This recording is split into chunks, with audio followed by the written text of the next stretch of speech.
All right, so welcome everyone. We'll begin the video officially right now. So my name is Douglas Irvin Erickson, and I'm joined by my co-editors Austin Choi Fitzpatrick and Ernesto Verdeja. And we have today with this session some really excellent authors. Raina Neufeld is Associate Professor of Peace and Conflict Studies at Conrad Grebel University College at the University of Waterloo. Raina works on applied peacebuilding ethics, reflective practice, and program monitoring and learning for NGOs. Her publications are many and numerous, and they include some real classics, Ethics for Peacebuilders, a practical guide among them. Raina also published a book, a report with the Alliance for Peacebuilding, which I'll talk about in a second, that was titled Wicked Problems in Ethics. So this is, it was really meaningful to have Raina be part of this conversation in this book. Joining us also tonight is our own Susan Hirsch, who is the Vernon and Minnie Lynch Chair and professor here at the Carter School. Professor Hirsch has many publications as well. Most of you who are in classes with us at the Carter School know her work very well. And I would say that along with Agnieszka Pazinska, also professor here at the Carter School, they've published excellent work on ethics of pedagogy and teaching. So again, really wonderful to have two internationally renowned experts on ethics joining us. And finally, Ashley Boher is a scholar activist based in Chicago. Ashley holds a PhD in philosophy and is currently assistant professor of gender and peace studies at the Kroc Institute for International Peace Studies at the University of Notre Dame. The book Marxism and Intersectionality, Race, Gender, Class, Sexuality, and Under Contemporary Capitalism was excellent. I finished reading that before the semester started, and I do recommend it. It's just a beautiful book. So we have a couple co-sponsors this evening, which I would like to call attention to. I want to thank the Kroc Institute for International Peace Studies, and I'd also at the University of Notre Dame, and I'd also like to thank the University of San Diego's Kroc School, as well as Conrad Grebel University College. So it's really great to be joined by, to have this book launch sort of be joined by these partner institutions with us here at the Carter School. So this is, of course, Peace Week, which is a big celebration for us at the Carter School. Every semester we hold one. It's a week-long of events, and this semester's theme is Ideas in Action, which is talking a lot about bringing together theory and practice for conflict resolution and peacemaking, peace building. You pick your synonyms, or we can just say peace. And this is exciting because our book really is talking about ideas in action and the kinds of dilemmas that people face in the everyday world of trying to do good things in the world. So Wicked Problems as a book is, we began this book with the idea that we would want to create conversations and chapters in it that could speak to a lot of our students. And you all know the type I'm talking about. This is a young adult who is entering into the world as an undergraduate student or a master's student or a PhD student who wants to do good things. This is the reason why they come to Peace and Conflict Studies. And we are trying to create a space for reflection that doing good is not always as easy or straightforward as it seems. So these conversations in the book are really conversations that emerge from scholar practitioners who are, some of our authors don't have any PhDs, they're pure practitioners, who are really trying to answer a question that we posed, that the editors posed, which is, tell us about one of the wicked problems that you face in the course of your own work. And by wicked problems, we mean an ethical dilemma. And dilemmas by definition are things that don't have easy answers. So we wanted to know, when the rubber meets the road, what kinds of trade-offs do you have to encounter? What kinds of problems do you face? When do you realize that doing good actually does a lot of harm? It backfires. How do you judge between whose good counts as good? And how do you decide when you have to make important trade-offs, whose good you're going to go with and why? And so these chapters that we're talking about are really, in this text, they're really engaging, they're spirited. We hope you pick up a copy of this book, which is, because of all sorts of global international shipping delays and supply chain functions and so forth, we don't have it physically yet, but it does exist digitally. It's going to be it'll be for sale in a few days. We do hope that you pick it up and you purchase it and you read it, and you do notice that these chapters are really lively, engaging, spirited, but they're also written from the heart. And I think that's really the most important part of this book, is the way that, is that you can feel that that sense of emotion and and really passion and compassion that sort of emerges from each of our authors. So with that said, I would love to get into our chapters. We're going to begin with Raina, who is going to be talking about her work on the morals of peace building. And I'm scrolling up here because I got to get the exact title right. And of course, this is the awkward moment on Zoom where if I was in person, I would flip through papers and try to look important, like I had something to say. Here we go. All right. So from righteous to responsive, rethinking the role of moral values in peace building. And as I pass this to Raina, I would like to sort of point out that that this chapter is one that I found really inspiring and beautiful, and my students loved it. So hopefully that is the best vote of confidence that one could have. Let me pass it over, Raina, to you. Wow, thank you, Doug. That was, yeah, that's putting a lot of weight on my shoulders, but Sorry. That's great to hear. No, there's nothing better than to hear that you've written something that people respond to and respond positively to. And you talked about great chapters, great contributors, and let me add, great editors. Thank you to the three of you, Doug, Ernesto, and Austin, for initiating this volume, for inviting me to participate in it. It's a real pleasure to be at this stage, which is at the celebration stage, because I know there's a whole lot of work that goes into an edited volume. So yeah, appreciate it a lot. And I have to say, a book like Wicked Problems would have been so helpful to me when I was just a student and entering the field of peace building. I think you've done a terrific job of gathering together this wide range of contributors, naming moral dilemmas, and I think importantly, articulating how our actions, a lot of the chapters talk about how actions are shaped by and within histories of power, colonialism, racism, and different hierarchies. So it is well worth the read. My chapter in this volume, as Doug already said, is called From Righteous to Responsive.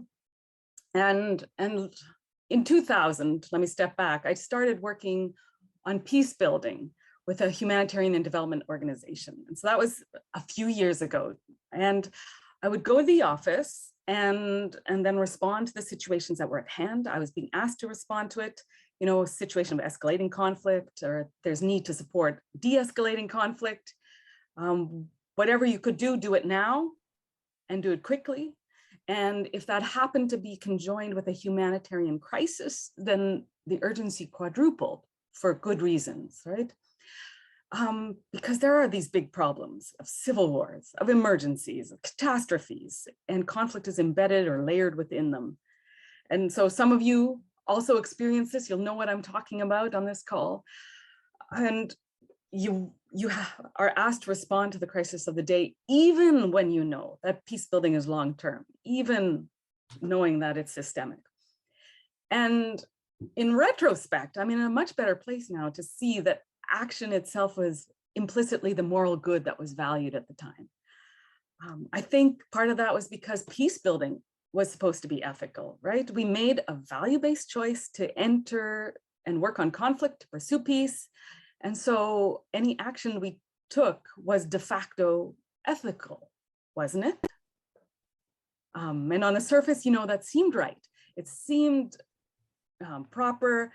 Doing something must be better than not doing something. That's certainly the urgency you feel at these times when you see images or hear stories. And yet, as I came to realize, as many of us have, and as you can see in the volume, actions can make things worse, right? We can, as peace builders, fuel cycles of mistrust and cynicism when we enter too quickly, when we have ideas that don't fit, when we share information that results in someone getting disappeared, right? These are things that happen, and they happen because there was a moral good at stake, but they were not what people were working towards. I had my own personal values. My religious tradition as Mennonite gave me some grounding there. I worked in an organization that had moral values. So it wasn't that I was immoral or we were immoral or amoral, but working as a peacebuilding technical advisor, I was just really, I think, ill-equipped to think about the moral challenges and ethical dilemmas that were arising in the process of doing the work I was asked to do. I had no conceptual framework, no language or limited language. I can't say there was no language. Mary Anderson had been working on do no harm with a whole bunch of organizations, right? And so that was a phrase being batted about, especially in emergency work. I had read the 1978 seminal works by Jim Lowy and Gerald Cormick. So they have some affiliation, I think, old affiliation with George Mason, and thinking about power intervening in community disputes. Or Herb Kelman and Donald Warwick had, at the same volume, this 1978 volume, they brought a critical lens to thinking about connections between goals, means, and consequences. But really, how was I supposed to think about this in the go, go, go moment of action? That was my dilemma. And really, it was a systematic gap. And we were just blind to understanding how to identify moral values and weigh them and see their effects on our decisions and actions. And I think without being able to see the moral values, without being able to name them, then how can you wrestle with the trade-offs, the judgments that are being made? And further, when our ideas of what's good actually contribute to failure. So now my chapter from this book comes from then and is part of this larger effort that I think is important to identify and respond to ethical challenges amidst practice. And in my chapter, what I do is I look at situations when good moral values, unfortunately, contribute to doing harm, when we make things worse. So the good of action is contributing to that harm. I don't assume there's one way to understand ethics. So I don't follow a single moral theory like consequentialism.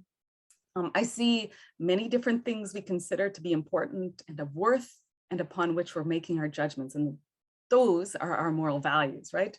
And we have a whole lot of them: mercy, justice, quality of life, order, security. The list goes on. And so I really center my approach on thinking about moral values and what Irving Berlin would have talked about in terms of value pluralism. I came to ethics from practice, and turns out I found philosophy helpful. And so conversations with Todd Whitmore at Notre Dame, for example, helped me think about the relevance of virtue ethics, the importance of character, of wisdom and discernment. There's feminist ethics of care and South African thinking around Ubuntu ethics, and some of that particularly by Tim Murthy, who's also a contributor to this volume. They helped, for me, bring relational values to the fore in weighing dilemmas. So in the chapter, I examine 3 ways the moral values get in and make things worse. So I draw some vignettes from experience and an example. I'll give you an example so that you have a better idea of how a moral value makes things worse. And I think one of the big ones is the problem of holding a single moral value and being guided by it in every situation. So maybe action is the value, or the story I share in my chapter is more about how I saw technical inputs and seeing effects as increasing the number of people we reach as a really important signifier of impact. And so that was the good. And so pushing, I think, or setting up processes where partners were pushed to think in one way instead of spending more time building blocks, doing work on building solidarity between the partners, or contributing more to local leadership in a peace building effort. This was a trade-off that got made in practice, and it happened because of holding that single moral value and really taking a my way or the highway orientation. I also think it's important to respond to problems. So I propose 3 responses, and it will come as no surprise to anyone who's just been listening to me to hear that I advocate for values humility. I think we all need to submit our moral values to intense scrutiny, to embrace value conflicts, to listen beyond ourselves, which is so hard, and to discern ways forward in moral community. I think we should not ever tackle a moral problem alone. In the process, we have to pay attention to power inequities and respond with creativity that contributes to human flourishing. And I think all of this is really integral to doing good peace-building work. So I think that's enough from me. Again, thanks for the opportunity to contribute to the volume. I'm looking forward to further conversation. Thanks for listening. Thank you so much, Raina. In the interest of moving things along, I'd like to sort of suggest we do Q&A and conversation at the end. But I did notice that we all have, we got some questions already in chat. So Raina, I'll let you peruse them and plan your answers. But let's give a big Zoom round of applause where we all put emojis there. There we go. And I get to play professor who doesn't know how to use emojis. There we go, thumbs up, perfect. Awesome. So we're going to turn now to Ashley Boer's chapter, and this is How is Harm to be Done? Dilemmas of Prefigurative and Harm Reduction Approaches to Social Movement Work. This was another chapter that I really enjoyed, and I would like to note, if we had the physical book, I would invite you all to pick it up and smell it and hold it in your hands, and bring it up for us to sign it. And then I would also tell you to look at the table of contents and notice how Ashley and Raina's chapters conclude the first and the second section. And that's really because when we were writing this book, Austin, Ernesto, and I weren't writing it. We had co-authors, the authors were writing it. But as we were putting this book together, well, I shouldn't say that, Ernesto's got a chapter. Here I go, getting in trouble on a recorded Zoom call. But in this text that we were assembling, we sort of planned on having Raina's chapter, sort of lead off. And we realized that actually what we wanted to do is we wanted to sort of create a crescendo in the book. And Aneshka and Susan Hirsch's chapter is also part of that crescendo. And so we've got 3 movements. The first is around leadership and organizations. The second is in systems and institutions. And here I go again, making mistakes on recorded Zoom lines. The second is leadership and organizations. So the first one is violence. So where Raina's text really sort of brings our second section on leadership and organizations together, Ashley's is actually bringing together our first section, which is on violence. And I think, as you'll see, this is a really beautiful chapter to sort of to engage with. And we think that it really holds this section together very well. So Ashley, you're up, and I will turn it over to you and let you talk about your chapter. Thanks so much for that very generous introduction. And thank you so much to all 3 of you for editing this wonderful volume, and all of the other contributors. I hope that everyone goes out and buys a copy, because there's some really excellent insights throughout this volume. It's really a pleasure to be a part of. So my chapter is about how social movement work is to be done. And I write it as a scholar practitioner, as someone who mostly comes out of grassroots social justice organizing, both in the United States and abroad. And while I think, in the academy and in a lot of theory spaces, which I also come out of, I'm a philosopher by training, the kind of what is to be done is the sort of sexy top line question, like what sort of world are we striving for? But in the actual practice of doing social movement work, I have always found that the juiciest question is how is it to be done, right? How are we actually going to take these really broad, somewhat utopian visions of a possible world, and how are we going to bring them into reality? How are we going to breathe life into them? And I think in my own experience, organizing in a part of the radical left that is pretty convinced that like things like racism, colonization, and heteropatriarchy have to go. The most intractable sort of disagreements were around this how question. And for the sake of kind of highlighting some differences, I think it might be helpful in the chapter, I say it's helpful to think about two very different sort of categories of approaches that social movements take. And one of those is prefigurative politics, and the other is harm reduction. And to sort of illustrate what I mean by each of those approaches, I draw on one thinker each to give a sort of maxim for what that approach looks like. So in the case of prefigurative politics, I think we can turn very helpfully to Audre Lorde, who very famously wrote, "The master's tools will never dismantle the master's house."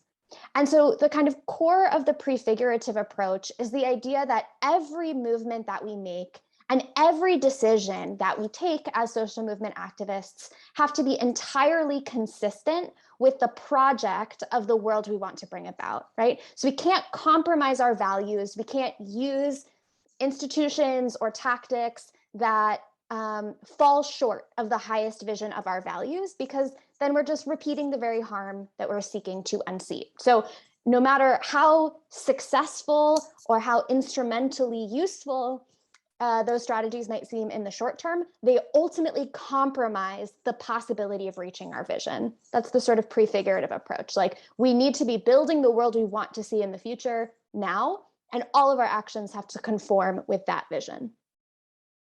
On the other side, in the sort of more harm reduction philosophy vein, I think we can turn to someone like Malcolm X, who very famously said, "by any means necessary."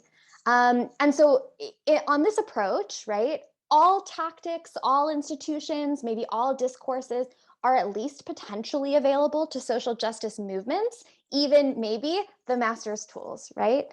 And here, what I think Malcolm X really brings into the fore for social movements, or really exemplifies incredibly well, is the idea that there is an intense urgency in countering domination, right? And so in situations of intense structural violence, expediency, doing something, alleviating harm, making the violence less is a worthy goal. And we cannot sacrifice that for, let's say, purity of principle.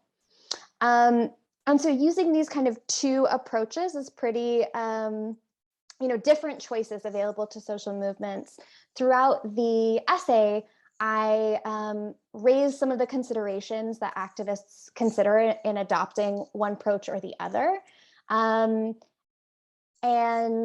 Maybe I'll raise a few of the concerns on each side, or a few of the benefits and a few of the costs. And I do that because I think both of these approaches, the choice between these is a real intractable dilemma, because they both have important things that they contribute to social movement activism, and there are some serious dangers that come with adopting both of them. And this is what makes it a juicy dilemma, an interesting dilemma, but also a real ethical dilemma about how and when we should act and comport ourselves in fighting for a radically different world. So on the side of prefigurative politics, I think in general, its greatest strength is that rather than relying on this kind of pessimistic realism that there is no alternative and the only thing we can hope for are these tiny little band-aids and incremental approaches, one of the things that prefigurative politics offers is a kind of strength and clarity of political vision that says, no, we actually can do justice, we can instantiate liberation, we are powerful, we are agential, and people working together can make real that which seems so far off and so impossible. And in that sense, I think it's incredibly powerful at mobilizing people, at bringing them to movements. People come to movements, I think, out of values. And sometimes being in deep relationships that are incredibly values-centered can keep them there. I think in so doing, the prefigurative approach is often much more capacious at receiving an analysis that is intersectional or multi-level. So it's able to see at one and the same time how multiple constituencies and multiple issues are intertwined without sacrificing any group or coalition partner on the altar of expediency, which social movements do far too often. And I also think that there's something about prefigurationism that is incredibly powerful at strengthening the connection between really abstract systems, right? Like the isms. How do you fight an ism? You can't like go out and like fight an ism. But by like creating this really seamless relationship between abstract systems and small scale groups and individual decisions, I think it can sort of radicalize this like personal is political approach, and therefore open up lines for individual and collective transformation in ways that are really powerful and galvanizing. However, it can also sort of lead to, I think, the feeling that winning is impossible. If in order to win, you have to actually instantiate the future radical, beautiful world to come, right? Then anything you do that falls short of doing that feels like a failure. And failure is one of the things, the feeling of failure, at least, I think is one of the things that demobilizes people out of movements. I think prefigurative politics can also make forming cross-organization alliances really difficult, especially across ideological boundaries. If someone doesn't share the entire comprehensive vision for the future, it might not be as easy to work with them. And I think also in some iterations of prefigurative politics, the necessity of constantly interrogating the how of politics sort of leads groups sometimes to turn really inward and to kind of sacrifice doing something on their issue for endlessly critiquing, and sort of, you can get a little bit navel-gazy is the way I might put that in some of these approaches. Okay, on the other side, harm reduction politics. So this term sort of harm reduction comes out of radical approaches to public health, especially things like substance abuse, sex work, and other stigmatized practices. But over the years, this harm reduction language has become more common in activist spaces, thinking about what does it mean to use problematic political institutions, like voting, for example, is like the one that everyone loves to think about. How can we use or mobilize oppressive institutions or coalition partners who maybe aren't as down with the struggle in order to make things a bit better in the short term for people who are oppressed and exploited, a worthy goal. And so I think in this sense, harm reduction as an approach has a lot of strengths. In particular, it's really actionable and immediate. You don't have to topple an entire system in order to be doing good harm reduction activism. You just have to make things a little bit better for real breathing human people.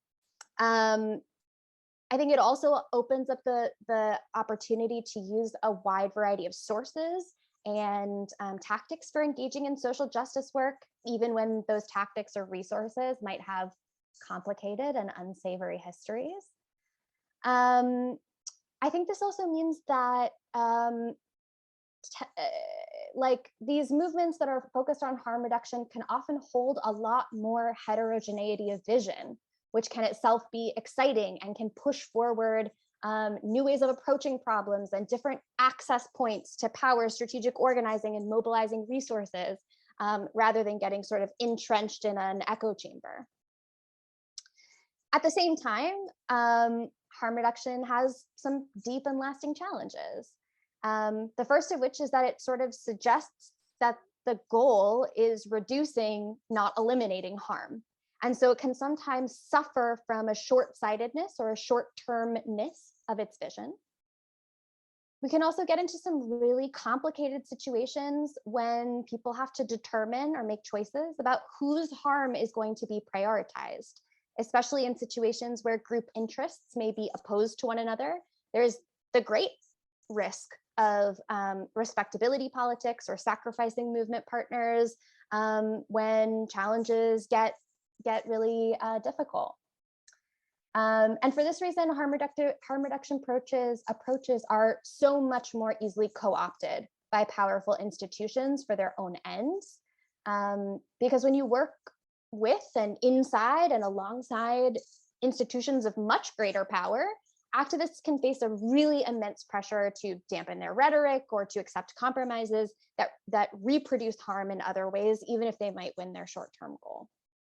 I'm gonna sort of wrap up. But while I'm like drawing a really clear boundary and distinction between these approaches in this presentation, I talk about in the last section of the paper itself, how these might not be as binary an option as I'm making it seem here.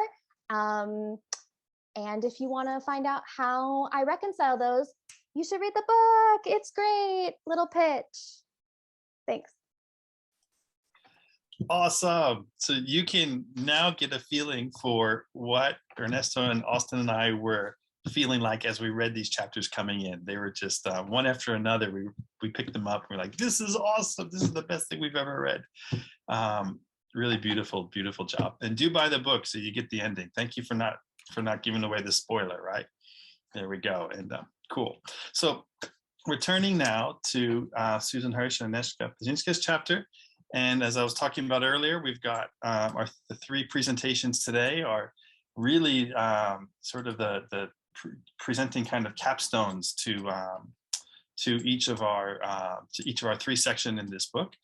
So the third section is systems and institutions.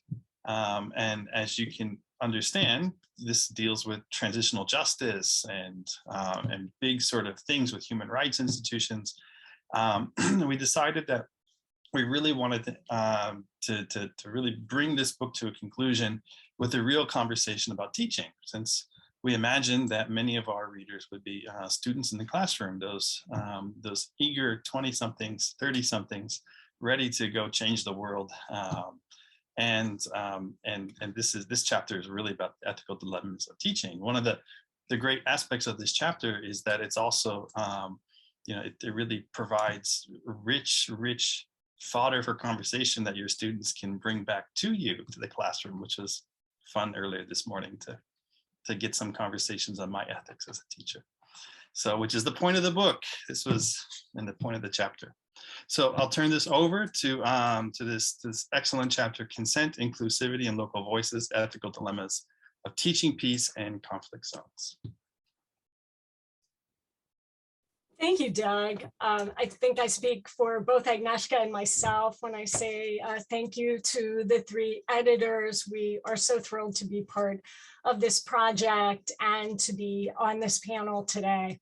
So Agnieszka and I have been writing about teaching peace and conflict studies for quite a while now, and especially we've been focused on experiential learning and the really incredible work that we can do with students in that area.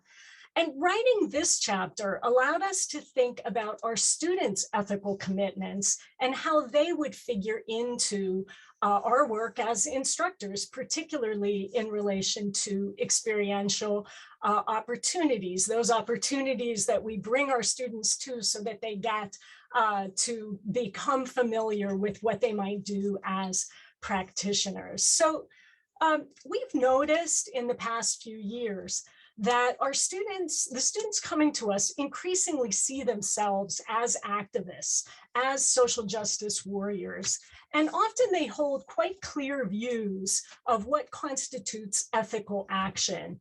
They come to us with these commitments, and they often hold pretty stark views of what the ethical choices are.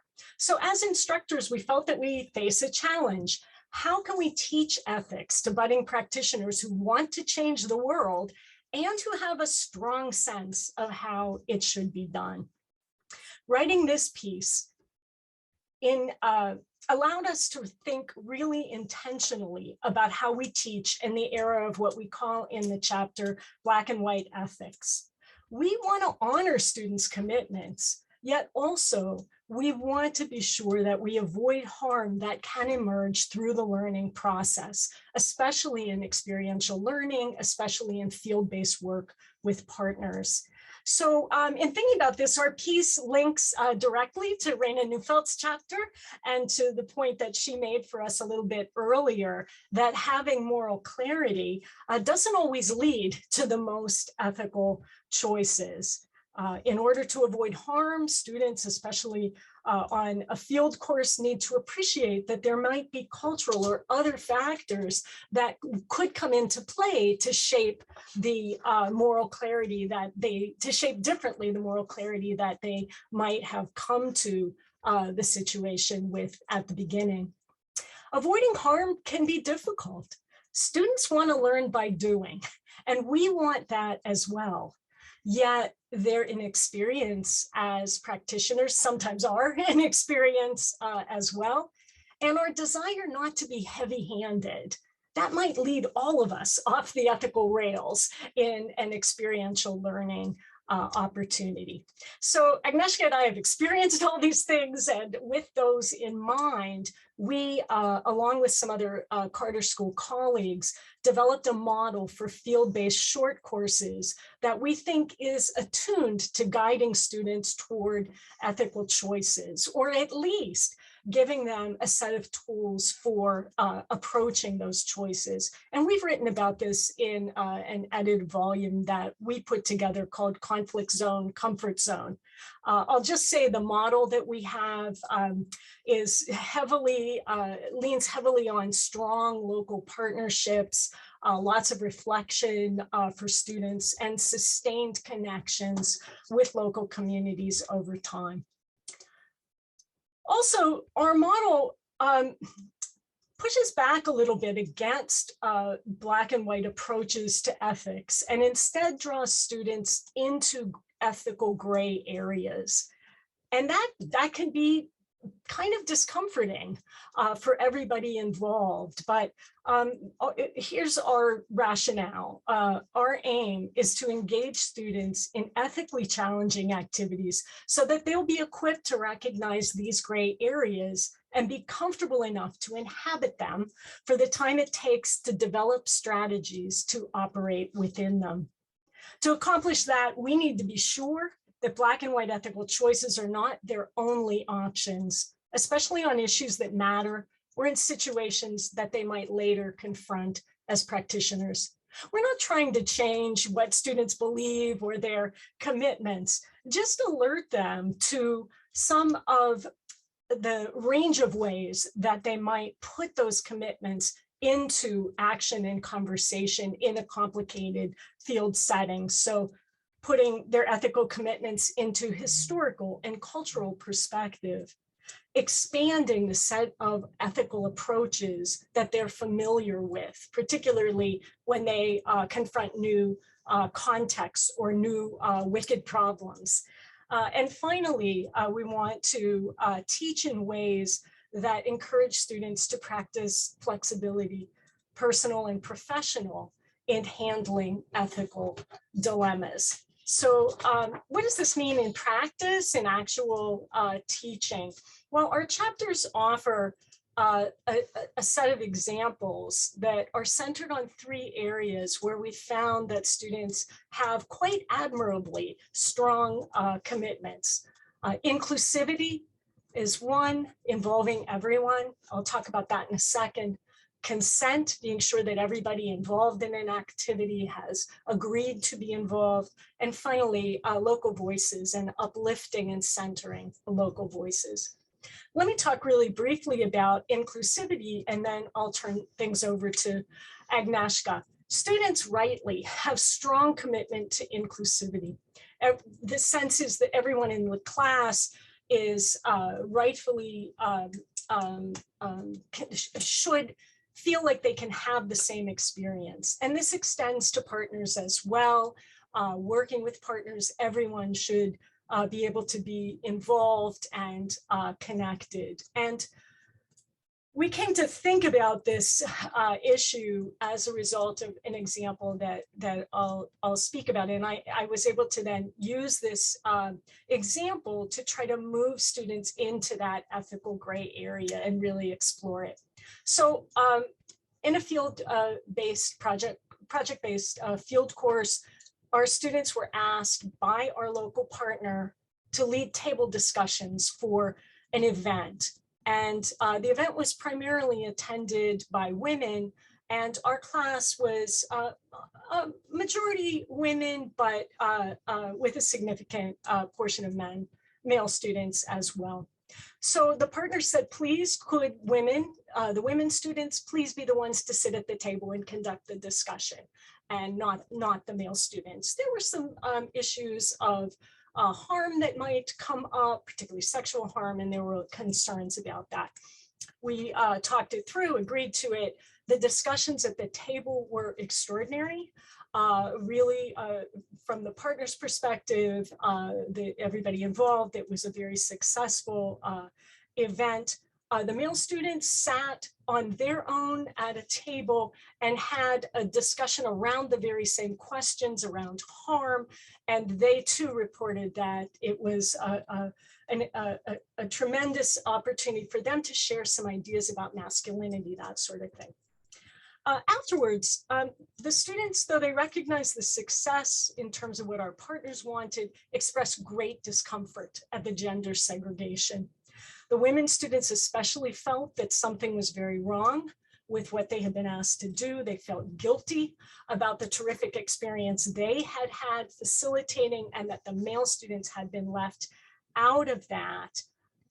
And this, of course, becomes a real learning moment of trying to sit in that gray area. We had extensive debrief about it, and really in the end came away trying to think through how in a project as practitioners, perhaps later on, they might face the same kinds of difficulties, including everyone.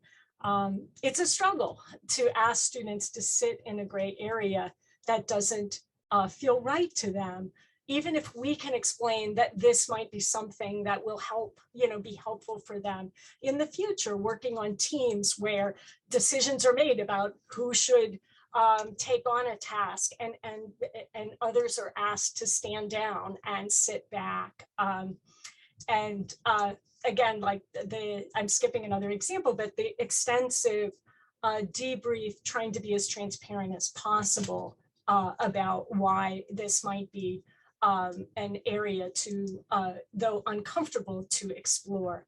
And let me turn now to Agnieszka to talk about our other areas.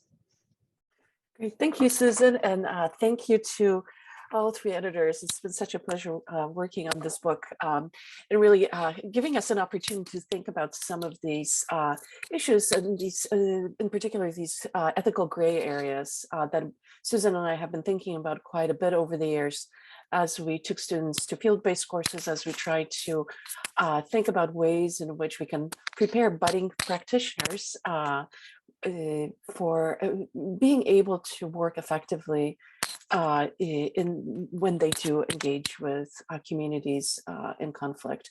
We just came back from International Studies Association conference, where actually one of the panels we were on, one of the presenters said that was one of the real struggles for him as he went into the field for the first time, and having a sense that he really did not have adequate preparation of what to do and how to go about doing his work in a conflict affected area without doing harm, and how to struggle with making choices, ethical choices in these gray zones where the answers might be very murky and unclear. The other area that we have focused on in this chapter was the issue of consent. And one of the things that we've seen over the past couple decades of teaching is that students have a very strong and much stronger, I think, sense now than a couple 10, 15 years ago about the importance of consent to engage in an activity. And they expect that they will be asked to consent when they participate. By the same token, they have a sense that the partners who might be involved in activities with them also need to ensure that these the partners will also give consent to the activities that they participate in, whether they're interviews, focus groups, or other types of processes. One of the key things that is driving this desire for consent is that students are quite concerned about ensuring comfort and avoiding distress, picking up on the point that Susan was making earlier, that there's a real great concern about ensuring that partners interview people that the students are interviewing, that they're conducting focus groups with, are not feeling discomfort or distress because of the particular questions asked. And this creates quite a bit of these gray zones. What is the meaning of consent in these contexts, right? Do you ask for consent of people who will be participating in the focus group, or as was the case with one of our student groups, do you actually provide all the questions to the people participating in the focus groups beforehand? Or does that really change the nature of the research project that they're going to be engaged with? So how do you deal with these spaces? What are the boundaries of consent? But it also allowed them to think about, are there different meanings that are attached to notions of consent in different contexts, political, cultural? Does this look differently? And if so, what are the implications of that for conducting ethical interventions and engagements with partners? And I'll give you one example of one of these moments when students really struggled with this notion of consent. And this was a dialogue and difference that they organized just before the pandemic on GMU campus on the Me Too movement. And the title was "Gone Too Far, Not Far Enough." This was an issue that was very contested, hotly contested at the time. Views were quite divided. There were some public opinion surveys that were done in the United States that showed that there were real divisions, sort of very much along political party lines about how to assess what the movement had done or not done. And students invited three panelists to briefly start us off on the discussion, and then students were facilitating roundtable conversations about this issue of, has the movement gone too far or not far enough? The panelists were a diverse group. The students were very conscious of the fact that they wanted to have a diversity of voices leading off the discussion. And many of these voices were not necessarily the ones that we heard in debates all that often. So for instance, a queer man who talked about how the LGBT community is positioned within this movement. And so on. As the panelists finished their brief presentations, students began to facilitate conversations. One of the participants got up and stormed out, and I followed her, and she said that she felt quite erased by the panelists and their points of view, because she, as a white middle class woman, felt that her voice and her experience as a victim of sexual violence was not represented. And this raised a real concern for the students as we debriefed and reflected on the event afterwards about what is the meaning of consent. Did she in fact consent, or should there have been more done on the part of the facilitators, the students who are organizing this event, to ensure that everyone who participated really felt comfortable in the space in which they were now finding themselves in. Part of the challenge is, of course, you never know who's going to show up to the meetings, right? These are open events until people come in and sit down at the table. You don't know if they will participate. And so, again, a real sort of gray zone of an uncomfortable space for the students of how do we behave ethically. And in this moment, it is perhaps the very fact that somebody agreed to participate in such an event, a consent to being placed potentially in an uncomfortable space. All right, next slide, Susan. Finally, the third focus of our chapter was on local voices and how we as practitioners engage with local voices. Students are very eager to learn how to do that. They are very eager to contribute to empowering local voices, in part because of their ethical commitments that they bring into peace and conflict studies programs, where they do have these ethical commitments for, moving towards a more just world and empowering marginalized communities. One of the things that we have spent quite a bit of time discussing with them is how do we think about the local, right? When we're thinking about local voices, what does that mean? And to what extent, and to what degree students are able to think about the complexity of local voices, right? And to be very mindful of the fact that that if they go into a local community and want to hear local voices, that in fact there is not a sole local voice, that there are a plethora of voices that reflect the community's complexity, and how to ensure that marginalized members of the community are not silenced in these moments, right? That the voices that come to the fore are not just those of the more powerful members of these communities. Also, how do we ensure that students, as they go into the communities with our local partners on these field-based courses, do not fetishize, tokenize, or exploit local voices? As Susan mentioned, one of the ways we have sought to ensure that that does not happen is that we have longstanding relationships with local partners who our students work with when they go into the field, and they engage in activities very much under the supervision and direction of our local partners, with our support as faculty. So how do these gray zones emerge in these spaces? So this was a field-based course that we did in Liberia on peace building a few years back. I was with a group of students who were asked by our local partner if they would be willing to and could deliver a conflict assessment in a community a few hours away outside of Monrovia. There was a land conflict that had divided the community for quite some time at this point. I was becoming something that was of increasing of concern to the local land commissioner, who in fact invited our partner and the students to conduct this conflict assessment. Our students were very mindful of trying to be respectful both of the local voices as well as of our partner.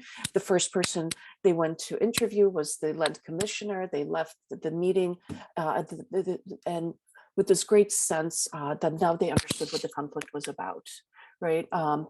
In many ways, this reflected our experience with students working in these conflict spaces, where they often feel under quite a bit of stress. This is not. These are real communities, real people they're working with. These are not simulations. There are no do-overs, and so the stress levels often can be quite high. And students often have, therefore, this desire to simplify the conflict. Right, to make it understood, to make it legible. Here they also, upon reflection, thought that they were trying to be respectful of the local partner as well as their interlocutor who invited them to this community. What they discovered, of course, as they conducted more interviews, was that the conflict was much more complex, that there were many more views and multiple layers to the this conflict dynamic in the community, and that the land commissioner perhaps was just one voice, or perhaps even one of the actors within that conflict space. And again, it was one of these moments that allowed students to feel quite uncomfortable in these gray zones and really question their ethical choices and what the possible consequences would have been if they went with their original instinct to take the land commissioner's analysis of the conflict as the one that reflected the complexity of what was happening in the community, and in what ways then that would have affected their intervention into the conflict transformation suggestions that they would be making. I'm mindful of the time, so I'll just go to our final slide. So what do we do? How do we prepare students for work in these ethical gray areas when we do take them into the field? And this is where we really advocate for the use of experiential learning activities in the classroom before students go into the field, where these ethical gray zones can be simulated, but in a much safer environment, where there's space for reflection. Reflection really is something that we feel is really central to teaching students about ethics, and in particular to learning how to find themselves in these gray spaces, and how to embody them and maneuver through them where there are no clear choices, even though that's what they're hoping to find. And in these experiential learning activities, you have space for reflection, you have space for do-over, and the cost of failure are much lower than when you're actually working with community partners and local partners. And finally, really separating their reflections and encounters with the most difficult and ethical dilemmas from graded assignments, right? So they don't feel that reflecting and thinking about potentially poor choices or failures is going to impact them negatively on their assignment grade, to give them that space for reflection. And thank you so much. And I know I went over time. So thank you for indulging me. Awesome. Thank you so much for 3 really beautiful presentations of 3 beautiful chapters. We've got some time for Q&A. We have a good half hour, a little bit more. So what I would like to do is I'd like to invite Austin to say a quick word as everybody thinks of questions, and then Ernesto Verdeja is gonna manage the Q&A process.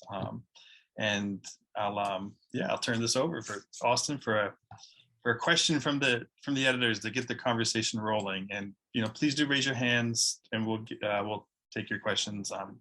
Ernesto, as you're moderating, do you wish people to write their questions into the chat to you? Should people raise hands? Is there a format you think is best? Thank you, Doug. I think it would be best if you could raise your hands. I've taken note of the questions that were put in the chat, but if you can raise your hand, that would be fantastic, and I'll keep track of the order. I'll call on you. And I simply request that you ask a succinct question, because I suspect there's going to be a lot of discussion, and this has generated some really interesting ideas and thoughts. So please be succinct, but I'll turn it back to you, Doug, and then we can go to Austin. All right, Austin, if you want to pose some quick thoughts while people warm up and get their hands raised. Yeah, so I'm going to speak very slowly so you can get out a pen and paper. And so my question, I already put it in the chat, is to Ashley. I love this chapter. I've assigned it to my students, some of whom are here today. We're reading it next week in the social movements class. And so I feel like really appreciative of the theory that went into this, but as a scholar activist, I've got a question for you about how you see your chapter being used by movements. So is it primarily perhaps about focusing debates around strategy, or perhaps about debating tactics? These things are in tension clearly, or perhaps both of those. And if you have examples, that would be amazing to hear some of just how you've worked with organizations that have wrestled with these things. And I put it in the chat so you wouldn't feel put on the spot, but I really look forward to hearing that. Whenever Ernesto gets around to everybody. Ernesto, over to you. You're muted. There you are. Thank you so much. I appreciate it. Thanks to all of the contributors. Hopefully, just in preparation of going to the Q&A, hopefully this communicates to the audience and all the folks on this call, in this Zoom presentation, kind of the variety and the richness of different contributions we have in the book.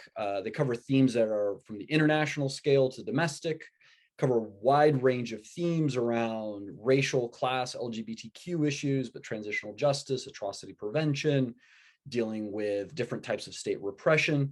And it's quite exciting. This gives you a small slice of it, but it's quite exciting because we have peace practitioners dealing with all these questions who themselves are actively involved and practitioners in these areas, including issues of race and class and sexual orientation and LGBTQ activism, as well as atrocity prevention, sanctions, and a variety of other themes. In the context of that, I wanted to start off with a question. It's kind of one question for both Ashley and Raina. And then we'll have additional questions, and I have some questions for Agnieszka and Susan as well, but I want to open it up.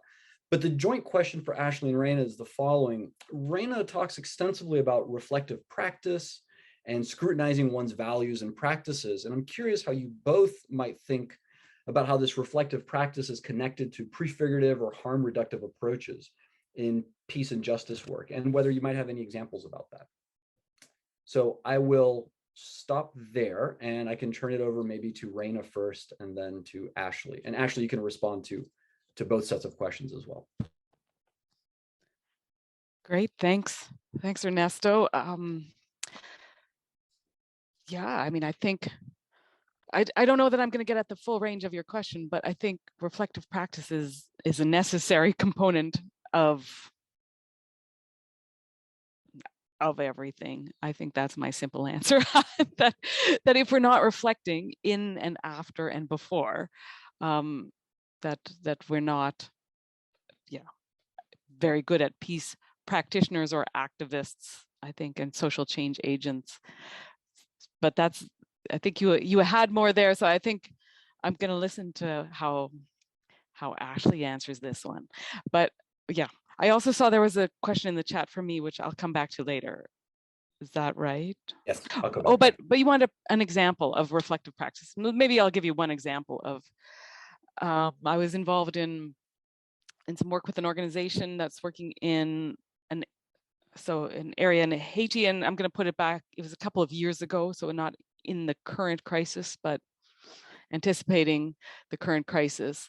But the earthquake aid was being pulled out, and the organization I was working with was doing work with community-based organizations on participatory analysis of causes of conflict in their areas. So seems like a really great approach. They were working with community members and community organizations, but it was still an infusion of resources. And it was producing a whole bunch of conflict and threats to the Haitian staff who would go into the area. And so there was a whole lot of process work and reflection that had to happen about, okay, and there was a particular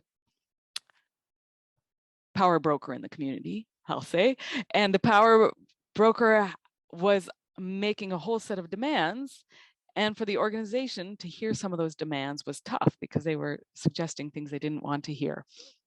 But they did listen and identified some problems with their process, and also heard all of the different local organizations and the collaborative process. And so really reflection was an important space for them to be able, I mean, it's harm reduction, but it also laid groundwork for, I think, a longer term change that happened. So I'm not sure if I see them as separate.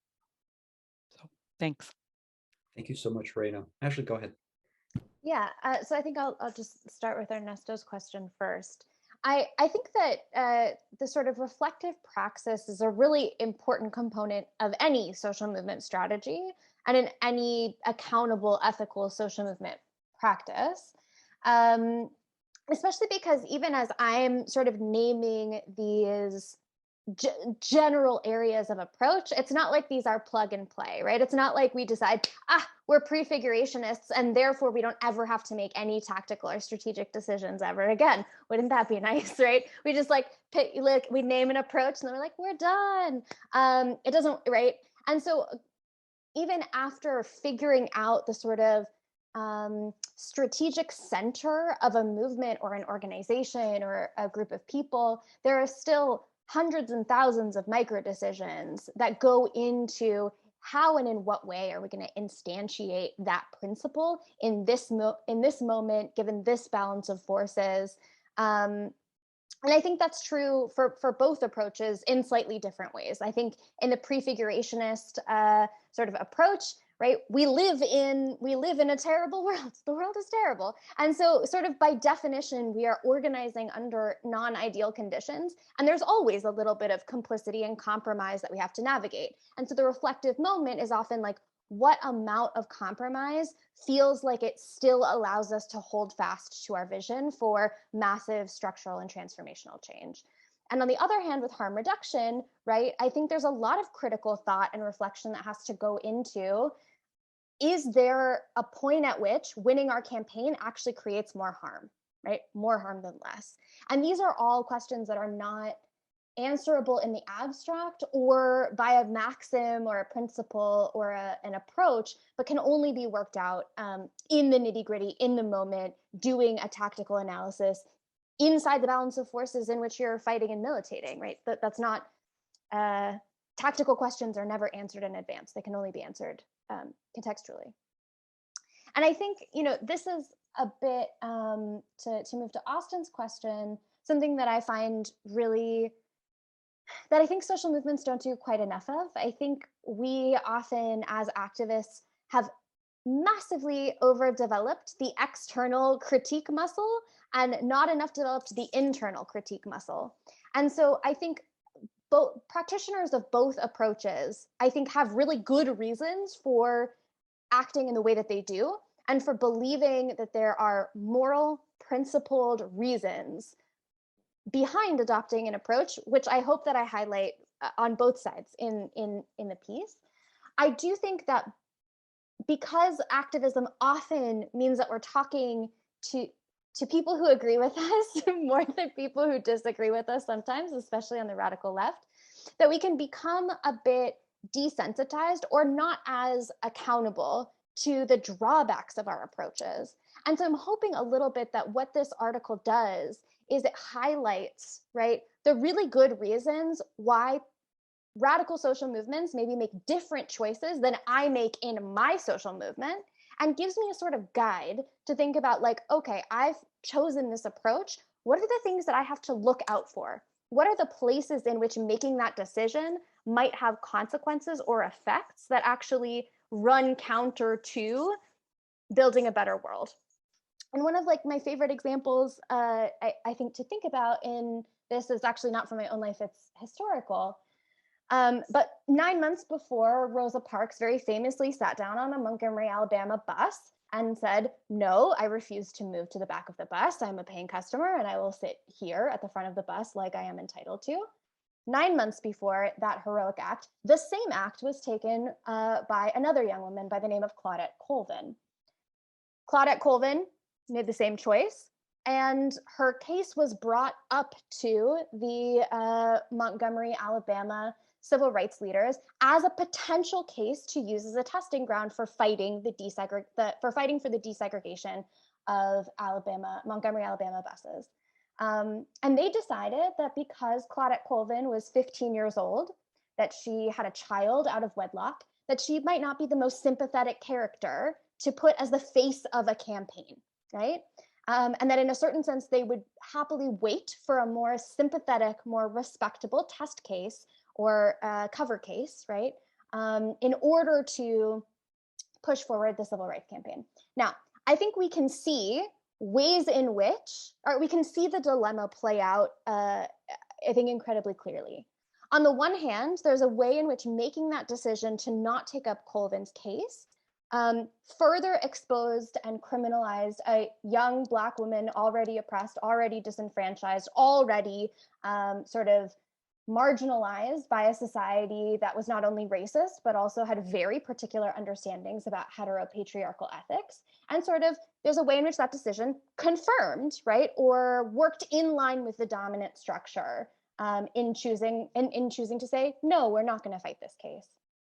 In another way, right, looking at it from a more harm reductionist perspective, one might be able to see that, like, well, if the goal in the long run is winning the campaign and therefore decreasing violence for all, including Claudette Colvin, then it might be a worthy and important compromise to make in order to push forward and win the campaign, not just for Rosa Parks, but also for Colvin, right? And so these are the kinds of decisions that I think in this one, right, we know that the civil rights movement made the what I'm calling the harm reductionist decision here, but we can see the benefits and the drawbacks of both approaches and how they might lift up or pick up different elements in the same story in order to make a decision around how fighting for civil rights is to be done. Maybe that's useful. Thank you so much. Thank you both. Your final comments remind me a little bit of what social movement activists and scholars refer to as flanking. So sometimes these different types of approaches can reinforce one another, and by having a more quote unquote radical approach, it can make the so-called moderate approach a bit more palatable for the purposes of social change, even if there is a kind of a critical tension between these different approaches. So thank you. I'm sorry, go ahead. No, it was a common adage in the civil rights movement that if they don't give it to Martin, they'll have to deal with Malcolm, right? And like there are ways in which these like radical sort of broad-based social movements that can make home for a diversity of tactics and a diversity of approaches, like that itself might be a specific strategic orientation to take up. Yeah, thank you so much. So thank you both. So let me turn to, we've got a few questions, and I want to make sure that all of our contributors are included in the conversation, though we're a little tight on time, so I want to make sure everyone gets to speak. I also wanted to follow up with a question for Agnieszka and Susan. And particularly, you talk about the importance of inclusivity, consent, and local voices in teaching. And I think this is a really nice way of framing these deep, wicked problems, these deep ethical dilemmas of how one communicates the importance of normative commitment, but at the same time is navigating all of these different types of pitfalls and people bringing in different attitudes or perspectives or expectations of what should happen. I wanted to ask you to take a step away from the classroom, and your piece is really important for the volume because it forces us to think about the important role of teaching in addition to practice more broadly outside of the classroom. But I wanted to invite you to maybe take a step outside the classroom and talk about how you see inclusivity, consent, and discussing local voices, how these norms can be carried into practice and advocacy, what you would like to see students do once they leave the classroom. Now, we do have a number of other questions, so I want to make sure that we can get to those as well. But let me begin there. And with co-authors, you can choose amongst yourselves. You want to go first, Susan? It's a wicked problem to decide. It is a wicked problem, isn't it? Okay. So maybe I'll start and then and just briefly talk about how do I see this being carried forward, and maybe I'll start from the from local voices and work backwards, because I think in many ways this very much relates to a lot of the debates that we've been seeing in peace building field about the meaning of the local. Inclusivity, of course, is sort of hard to separate from that. But how do we think about doing peace building work in communities and not imposing external norms, ideas about how that community should be organized, how to bring about conflict transformation, and not falling back into sort of this tokenism of, well, I have somebody from the local community who was participating in the conversation, therefore I'm taking on this the local voices into consideration as I'm designing an intervention, for instance, right? Whether it's dialogue or something else. And to really, what I hope we can do for people who are interested in going into advocacy, into peace building field as practitioners, is to give them an opportunity to think about these issues before they get to the field. So when they arrive in the field, they're not just thinking about this in the abstract or at a theoretical level, but actually have thought about not just the practical ways in which they might go about thinking about the local as a complex set of voices, dynamics, multi-layered society, but also have thought about how they might go about doing this kind of inclusive work ethically, right? So if, for instance, if they're thinking about design, including community members, sort of best practices, right? Not just in sort of later stages of the peace building activity, but during the process of developing that peace building activity. What is it going to actually look like? Thinking about the ethical implications of having an inclusive set of voices, including the marginalized members of the community. How do you do that without putting those marginalized members of a community at potential harm, at potential risk, if their views contradict those of more powerful members of that community. So how do you think about designing these processes, right? To reflect the complexity, give voice to those who are often silenced, yet not create spaces where those voices that are often silenced in the community are put in a position where they might say things or do things that might be problematic for them long term. So that's, I don't know if that's quite what you were looking for, but that's the way I'm thinking about it, that there's a real clear connection. And in some ways, those discussions that we had at ISA in the multiple panels, right? A number of people who came out of the academy and then were looking to become practitioners. Well, quite a few of them said, I didn't feel like I knew how to link these theoretical concepts sufficiently to my applied work on the ground. How do I go about doing that? Thank you. Yeah, that's very informative. Thank you so much. Susan, do you want to add something? I'll just say really quickly on the issue of consent. I mean, to some extent, the way we framed these three really came out of our teaching dilemmas, and they look a little bit different outside the classroom. So it's a really interesting question. So inclusivity in a university context right now, you know, may just take on different kinds of nuance in comparison to what might be happening in a field situation. But let me say something about consent, because I think here we really, the example that Agnieszka talked briefly about in terms of focus groups, it really leads us right into research and the ethics of the kinds of research that we conduct. And are we, you know, fully opening up for people to agree to be part of it, and the move toward more participatory kinds of research,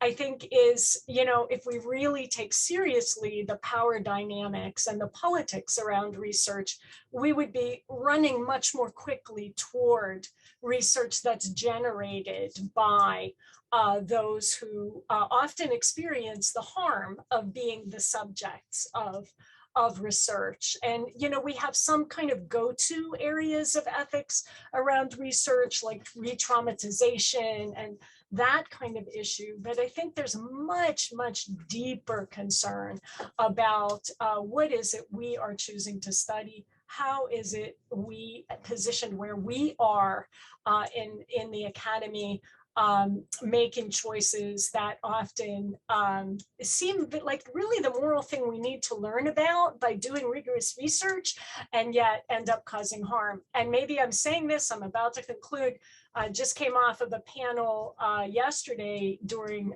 Peace Week called Evaluating Restorative Justice, which is a growth industry. And we really talked a lot about the underlying ethics of who has agreed to really be part of studies that end up positioning them in ways that are even more, put them in even more disadvantageous situations. Thanks. Thank you so much. Thank you. Well, let's turn it to the audience in the time that we have left. We have a question from Franco Castro Escobar.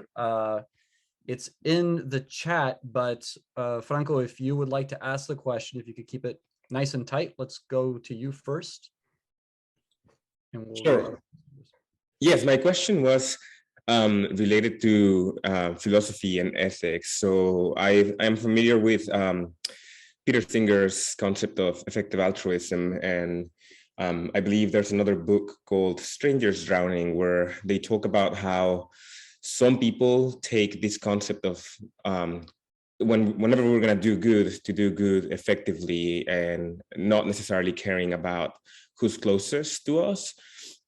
So I'm just curious about Raina's opinion on this, since Peter Singer's argument has been controversial for being too utilitarian and too emotionally detached, kind of a thing. Thank you, Raina. Sure, thank you. Yeah, so I haven't tracked Peter Singer's analysis carefully, so I'll just try to do a quick response. But I think, yeah, the idea that you are working at, I think, also maximizing the good you can do. I mean, there are problematic assumptions here that we, as I think know that we are in a position that we are capable of having that view, and that's linked to this emotional detachment, which is really problematic for me. We are humans, and that's actually, I think, our strongest feature, that we are able to have emotional attachments.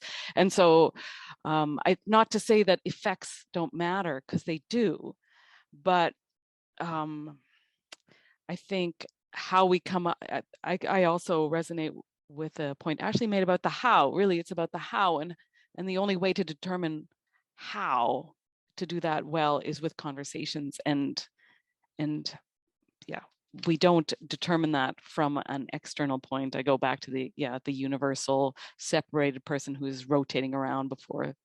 Oh, why am I forgetting in the recording the key philosopher and the idea? But I'm hoping you know what I'm talking about. Ashley's like, oh, I know. Yeah. Anyway, so I think it's highly problematic. Thanks. Thank you so much. Let's turn to Chip House. Please go ahead. Thank you. Chip, I think you're muted. Or we can read Chip's question from the chat. I may be unmuted. We got you now. Okay, sorry about that. This is for Ashley, but it's really for everyone.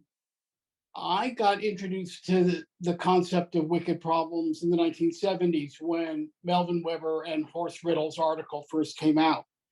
And I've been using the term with almost no impact ever since, until the last 15 or 20 years ago. As a positive social scientist and a complexity guy, I find wicked problems allow me to navigate your dilemma pretty easily. And Doug is smiling. This is not the question I posed to him in the chat, which I will actually follow up with you on. And that is the idea of wicked problems allows me to both be in both of your camps.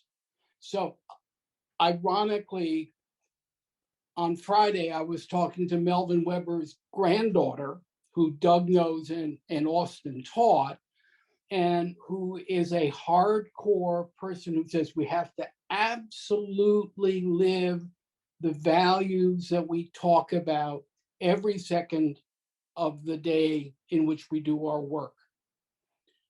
On the other hand, because wicked problems folk know you're never going to solve the problem. The best you can do is make dents and make progress and tack toward what the systems folks call a North Star. You have to make those kind of do no harm choices. And so I find that dilemma that you've posed a lot of fun and easy to deal with, because I know my wicked problems are not going to be solved, let alone in my lifetime or yours, because these intersectional problems are going to be around forever. At the same time, here's the question I posed to Doug. I haven't thought about the ethical side of wicked problems in the work I've done in all these years. So what do you think, as an activist who's trying to pull these things together and has to, as soon as this is over, go home and go to a Rotary peace building meeting? What might I be missing, and what would you have me take away from what you said? And I know that's an impossible question because I can't answer it myself. And Doug is smiling at me. I can see Doug on my screen for some reason. Thank you, Chip. And in fact, we take the term wicked problems from some of Chip's really phenomenal work. Let's turn to Ashley. We've got a few minutes left, so we will be wrapping up shortly after this. Thank you very much. Yeah, thanks for the question. So I think one of the things to say is that I think one of the premises in the easy reconciliation between these two sides is that violence and domination is endemic and we actually won't solve it. And now that might be your perspective. I think most radical left social activists do not share that commitment. I think they do believe that it is possible to uproot deeply entrenched systems of violence and domination, and not only Is that like a politically important thing to do, but that's also ethically incumbent on activists and on all of us to make the necessary strides in order to make that come true. And I think once you sort of remove, right, and this is like coming out of a tradition that sees revolution as an incipient possibility, right? That every moment is pregnant with the possibility of real revolution if only we would make it come to fruition. I think once we move into that terrain where liberation or emancipation are real possibilities, then the problem actually becomes incredibly intractable, and the stakes of making those decisions are incredibly weighty. The stakes are, on the one hand, right, if this is an ethical problem and my actions can determine whether or not liberation for myself, for others, for people who are more oppressed and exploited than I myself am, right? If their liberation is contingent on the actions that I take with myself and others, then it's incredibly weighty to get that wrong. It is incredibly weighty to, on the one hand, say, okay, well, I'll sacrifice this group of people, or I will use language that dehumanizes a group of people in order to push forward an incremental reform. And on the other hand, it becomes incredibly weighty to say, well, I'm going to totally, give up on the possibility of any sort of harm reduction or any sort of change, any amelioration for the daily grind of dehumanization and violence and marginalization for groups of people because I'm committed to my own sense of purity politics, right? I think once we see the real stakes of human liberation in terms of the violence that we and others suffer, I don't think the problem is so easily reconciled. Though I will say, as Ernesto said earlier, I don't think that the choice is a binary option. And I do think that there are several social movements that quite effectively and to their benefit try to integrate or use elements from both of these approaches in order to push us forward. Thank you so much, Ashley. And I think with this, I'll turn it over to Doug and we can conclude. Well, this is 7:58 here on the East Coast, and I want to thank everyone for coming to attend, to hear these amazing chapters. I thought that as Franco has put in the chat, great answers. I agree, and Ashley is a great way to bring our evening to a close. Our book is affordable and assignable for the final pitch. It was written in a voice that was all the chapters were written in voices that we gave, that we hope are in sort of accessible, feel like they're speaking to you, fun to read. So we hope this book is valuable to practitioners, to real human beings, not just people who make a career out of writing academic articles for peer review. They get read by 12 people if they're lucky. So we're hopeful that this book can reach a wide audience, and it is affordable and assignable. All right. So have a great evening wherever you are in the world. Thank you for coming to hang out with us tonight. And thank you for our co-sponsors. Again, really, this is very important. I'm very happy we got to have Conrad Grebel University College, University of San Diego Kroc School, and University of Notre Dame Kroc Institute co-sponsor this for our evening here at the Carter School on Zoom. Be well, everyone.